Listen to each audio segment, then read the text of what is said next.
રામ રામ ડાયરન સાથે જણાવવાનું હું સૂર્યભાઈ નીકળી ગયા. સૂર્યભાઈ BMW લઈને આવી ગયા હતા જામસાહેબનું જામનગર. ત્યાં તો હાંડિયા ગાડી ઉડે તો જ ઓલ સોરી રોડ ઉપર હાલે તો જ આપણે દૂધ પુગાડવાનું હતું એટલે ઢાંકણા વગરનો બાટલો પુગાડી દીધો. મામા એ રામ રામ તો કર્યા પણ મેં 10 કલાક હાથ રાંબો રાખ્યો ને ત્યાં રામ રામ કર્યા. મારે તો આબરૂ ને તજાગરા કર્યા.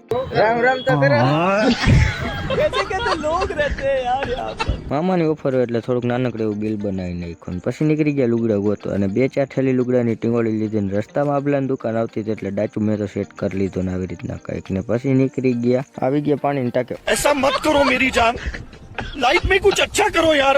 ઓલો સોરી પેટ્રોલ પંપે અહીંથી BMW માં ફૂલ પેટ્રોલની ટાંકી કરાવી લીધી ને આવી ગયા મામાની હોટલે. ત્યાં તો કોઈ હતું નહીં. થોડીક વાર રાહ જોઈને ત્યાં છપરી બ્લોગર દેખાણું એટલે અને તમે ઓળખતા જઈશો. નાનું બ્લોગિંગ કરવાનું સપનું હતું પડી સપનું થઈ ગયું. અત્યારે લાકડેથી બ્લોગિંગ કરે છે. પછી હું વઠ્યો વકાતર લઈને નીકળી ગયો બેંકના કામે અને બેંકનું કામ પતાવીને અમે બે ભાઈ પાછા નીકળી ગયા ઘર સાઈડ ને. ત્યાં રણજી સાગરની પાયર આવી ગયા એટલે થોડુંક વ્યૂ એનું લઈ લીધું અને પછી આપણે આવી ગયું રકન પાટીઓ એટલે આપણે ત્યાંથી વરી ગયા અને ત્યાં આવી ગયું આપણું ઘર ને પછી આપણે મળીએ નવા ટોપિકમાં. રામે રામ ડાયરા.